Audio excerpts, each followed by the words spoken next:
জ্বালানি তেলের সংকট নিয়ে ঢাকা ও টাঙ্গাইল থেকে যোগ দিচ্ছেন সহকর্মীরা। শুরুতেই রাজধানীর তেজগাঁও থেকে যোগ দিচ্ছেন সহকর্মী খালেদ রায়হান। খালেদ, একটু জানবো আজকে জ্বালানি তেল যে সরবরাহ পরিস্থিতি সেটি কেমন দেখছেন? দেখুন, প্রতিদিনের মতো আজকের চিত্র একই। সকাল থেকে কোনো পাম্পেই তেল পাওয়া যাচ্ছে না, কারণ ডিপো থেকে যে তেলগুলো দুপুরবেলা আসে সেটি কিন্তু রাতের মধ্যে শেষ হয়ে যায়, ৮টা-৯টার মধ্যে শেষ হয়ে যায় এবং তারপরেই কিন্তু তেল বন্ধ থাকে বিক্রি করা, এবং সেটি পরদিন আবার ডিপো থেকে তেল না আসা পর্যন্ত সেটি কিন্তু বন্ধই থাকে। আমি যদি একটু দেখানোর চেষ্টা করি, দেখতে পাচ্ছেন যে অকটেন দেওয়ার যেই ৪টি স্টেশন রয়েছে, ৪টি কিন্তু বন্ধ রয়েছে এবং এখানকার যারা কর্মী আছেন তারা কিন্তু অনেকটা অলস সময় পার করছেন। 200-র বেশি সার্ভিস ও ফিচারে লেনদেনের সব বিকাশ অ্যাপে সম্ভব। কারণ মূল চাপটি শুরু হবে বেলা 12টা থেকে এবং যেটি মোটামুটি 7টা থেকে 8টা পর্যন্ত চলবে।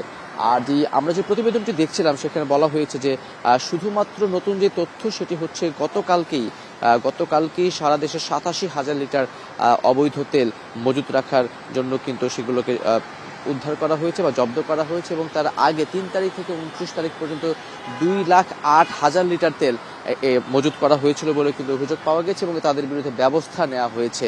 যারা মজুত করছেন তাদের বিরুদ্ধে ব্যবস্থা নেওয়া হচ্ছে।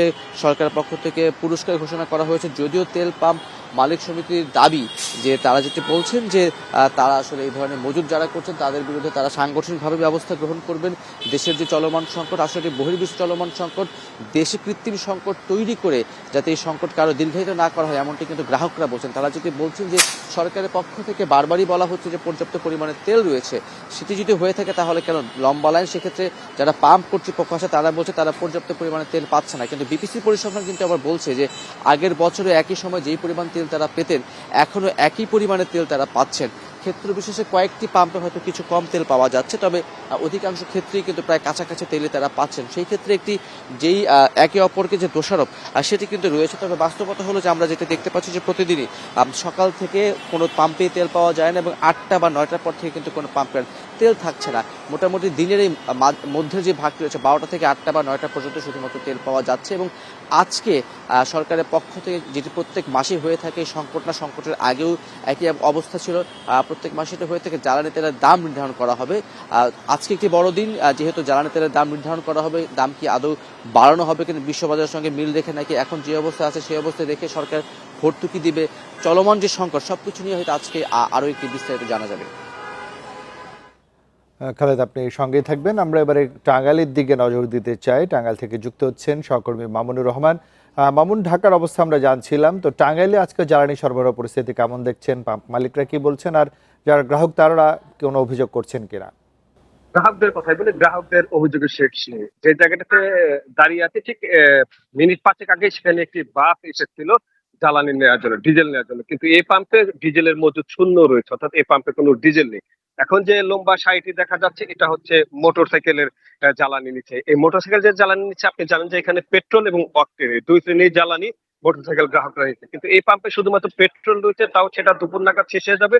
অকটেন নেই গতকাল থেকে, অর্থাৎ গতকাল থেকে এই পাম্পে থেকে কেউ ডিজেল বা অকটেন নিতে পারছে না, যে কারণে চরম ভোগান্তি পোহাতেছে। শুধু যে এই পাম্পটা তা না, জেলার যে সব পাম্প রয়েছে সব জায়গাতেই একই চিত্র, এবং অধিকাংশ জায়গাতেই আবার ডিজেল নেই, পেট্রোল আছে, আবার কোনো কোনো জায়গায় পেট্রোল আছে, ডিজেল নেই, যে কারণে আহ, জ্বালানি তেলের যে স্বাভাবিক যে চেনটা, সেই চেনটা অনেকটা ভেঙে পড়েছে।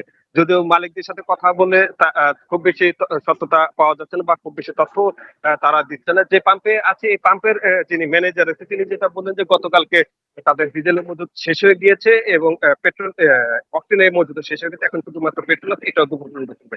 এর পাশে আর একটি পেট্রোল পাম্প রয়েছে, সেখানে ডিজেল নেই গত 2 দিন যাবত। অর্থাৎ এই যে জ্বালানি তেল, ডিজেল, পেট্রোল এবং অক্টেন, এই জ্বালানি তেলের যে সরবরাহটা সেটা যথাযথভাবে হচ্ছে না, যে কারণে ভোক্তা যারা রয়েছে, গ্রাহক যারা রয়েছে, তারা কিন্তু চরম অশান্তি প্রকাশ করছে এবং এই মোটরসাইকেলের জ্বালানির জন্য মানুষকে 8টা-10টা পেট্রোল পাম্পে ঘুরতে হয়েছে। এই হচ্ছে আমার কাছে জ্বালানি তেলের সরবরাহের আজকে। টাঙ্গাইল এবং রাজধানী তেজগাঁও থেকে জ্বালানি তেল সরবরাহের সবশেষ তথ্য জানাচ্ছিলেন আমাদের সহকর্মী মামুনুর রহমান এবং খালেদ রায়হান।